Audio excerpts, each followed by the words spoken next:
Okay, so this is always a hard day, and that is the day before we launch a new Kickstarter. We've done a couple of terrain Kickstarters already in the past year, and they've been great, and they're growing, and I'm really happy with that. And our next one is for the Depths of Perdition.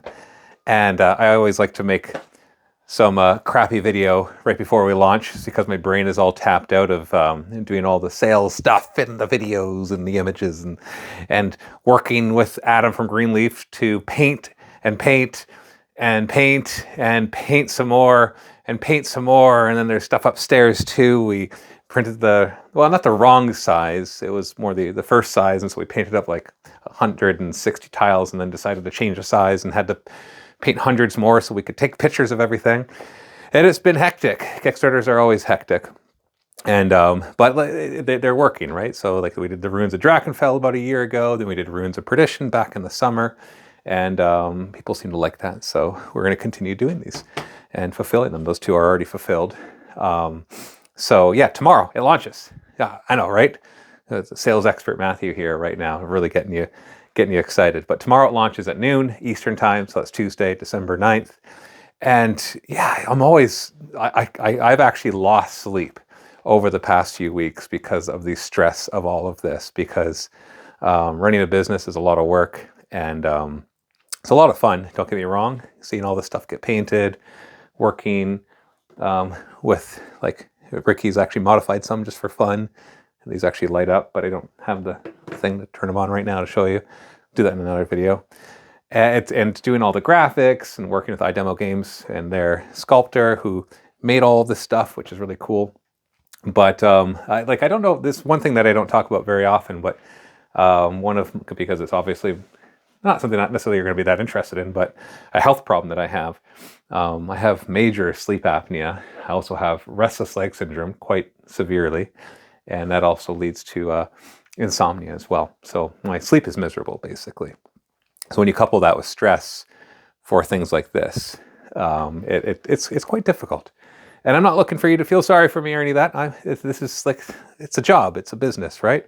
Puts food on the table and all of that. But it does lead to moments like this where I'm just like feeling so stressed out, because like how this does tomorrow in the first 24 hours, the first 36 hours really, determines how well it's going to go. And like, we're planning on doing so many more of these next year. We have so many plans for next year. Yeah, we're still working on Ravish Star, and that's actually progressing, and so we're quite happy with that. Obviously taking longer than we wanted to, but this doesn't interfere with that at all. I know sometimes I get comments saying, hey, why don't you finish Ravish Star before you do any other Kickstarters? It's like, well, I mean, we got to keep making money, otherwise we go out of business, and then Ravish Star doesn't happen at all if we're out of business. And so we still have to do projects, we still have to keep coming out with stuff, as long as they're not interfering, which this one does not, because it's all made in-house, not in the factory that Ravish Star is being made, and it's 3D printed in our print farm. Like, we've already done a few of these Kickstarters, so yeah, I get the frustration of it being late. That's why I like doing these, because we have a lot more control over them. We can launch them and get them finished. Like Drakenfell, I think we had it fulfilled within 2 months, 3 months maybe. And Perdition, we went a month later than I wanted to. I wanted it done within 3 months, and it took us 4.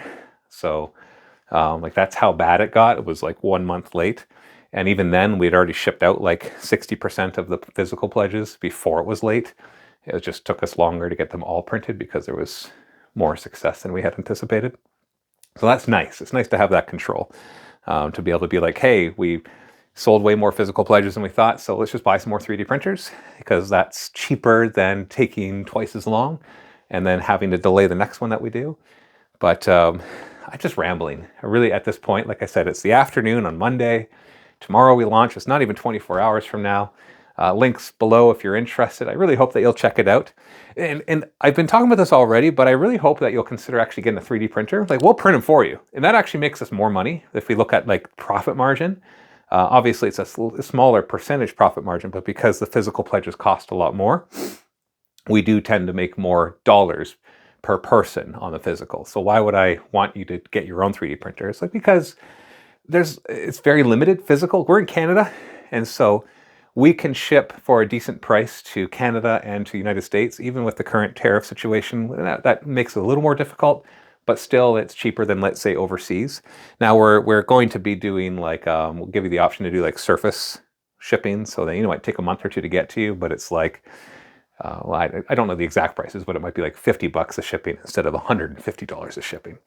And might even give you the option to choose the more expensive one if you really want it that fast too. But yeah, if you have your own 3D printer, then none of that matters. You can just buy the STLs, and we have, and as we do more of these, we'll have more and more STLs, and then you can just get addicted, like me, to buying STLs and printing and printing and printing, and just having an awesome terrain collection. And terrain is so much easier than minis, because an FDM printer, the types of printers that you buy for this, aren't nearly as toxic as, or they're not toxic, whereas the resin printers for minis are toxic, and you have to do a lot more safety precautions. You can do them at home, but you have to have the right resources to do it, which a lot of people don't have, or don't care to do, or don't know to do. So that's why I love terrain. It's easy to print, it's way easier to print and paint, and so terrain has always been something I love. If we want to add to the rambling of this video, essentially it's always been my favorite part of the hobby. I love collecting, but when you come out into the hallway, and of course you see the rows of minis, the thing that I get the most excited for is printing, or sorry, not printing, is terrain. And so when 3D printing became a thing, which is really recent, if you think about it, I just loved it, and first really saw a company do a good job with Printable Scenery. That's an awesome company. They're leagues ahead of us. If you want to see awesome fantasy terrain, go check them out.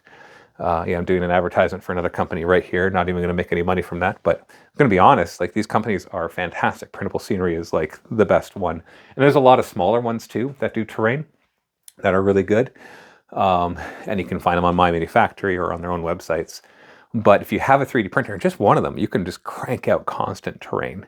And I've got a free course on how to do it. I'll put a link below as well. Not even trying to sell that, just trying to let you know that it's so easy that I created a free course and it doesn't waste your time. It's just a few videos that teaches you how to get it set up, tells you what printer to buy, based on our experience of hundreds of thousands of hours of printing.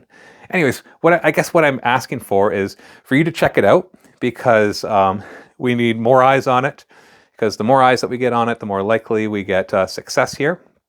If you decide you want to back it, of course, that would be awesome, but I want you to back it because it's something that you want, and not just to support mini wargaming, although I love when people do that. It's like, yeah, I want you to support mini wargaming, but what I really want to do is I want to create, not break, some cool products that you can enjoy, and just enhance your experience with miniature wargaming. And terrain is just such a good way to do that. Like when we played More Time just a few months ago, being able to set up a gorgeous table of 3D printed terrain just added to it. And the same thing when we played Necromunda, which we have that campaign going on right now, set up huge tables. Lots of it was 3D printed. Not all of it was, because we've only been recently in the past year or two adding 3D printed terrain to our collection. But slowly but surely, our collection is being taken over by 3D printed terrain. And then slowly but surely, it's getting taken over by our own 3D printed terrain. So it's just a lot of fun. Another cool thing about this one, continuing the rambling, if you're still here, it's been nice to have so much help with this. So I wonder if it's still set up at all. It is. So my wife actually works at Mini Wargaming now. She's, if you've been seeing any of the shorts, a lot of the shorts that you see that we've been posting, especially ones that like show off stuff that's been happening in our campaigns and in the vault, that's her doing. She's been making most of the shorts are her design. And so I'm excited for that, because I asked her, I'm like, okay, so now that we're about to launch, so all our pre-launch videos and pre-launch marketing is pretty much done. Now we need to do marketing throughout the campaign. And so I'm like, why don't you have fun? Because she's been doing a lot of studying about how to make better shorts and reels, and what would hook you guys in, what would entertain you, what you would like. And so I'm like, well, why don't you set up like a little studio? Oh, hold on. There we go. And make some different stuff. You might notice that there's miniatures in there with heads of people who are familiar. See if you can see that from there. I'm not quite sure. And so she's done it. I have no idea what she's working on. I actually gave her free rein for this one. I said, just go out and do it.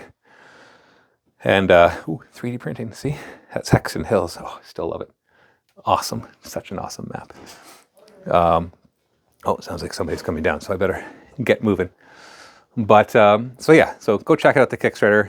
and there's going to be all sorts of fun content coming up. We're going to be doing lots of battle reports with the Depths of Perdition because it really is a fun set. And hold on one second. I want to show you one more thing. See if it's set up. And this video is just, honestly, it's kind of this. I'm just where Steve normally films his battle report. So yeah, there's more of the 3D printed terrain that we use for more time. Anyways, I've wasted enough of your time. All sorts of fun stuff. There's digital pledges, physical pledges, scatter terrain. There's the tiles and doors, and tons of, like, hundreds of variations of the tiles, damage, bunkers, teleporters, secret entrances.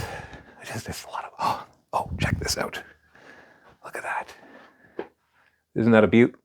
Now that's not all 3D printed. There is a lot of 3D printed terrain. I recognize printable scenery for this one right here, but then, and that's printable scenery too. But then we've had these forever. Those are from Tabletop World. They're not 3D printed. I think they're resin cast. And that awesome wall back there. And then these are 3D printed too. So it opens up so much. It just allows you to, and it's cheaper too. You can buy a 3D printer, buy the PLA, the plastic you need to print it, buy the STLs, and you could print, and for about the same price that I'm going to charge you for a full table's worth of terrain, and you could then have the printer left over at the end. And so that's a pretty good deal. Then you can just keep printing. Saves you so much money. Anyways, I'm going to stop rambling here. Go check out the Kickstarter and consider following it and then backing it. If you are going to back it, let me know in the comments below, especially if you can back in the first 24 hours. That would be awesome because it gets some momentum going and social proof. Love to hear from you. Leave a comment. Happy wargaming.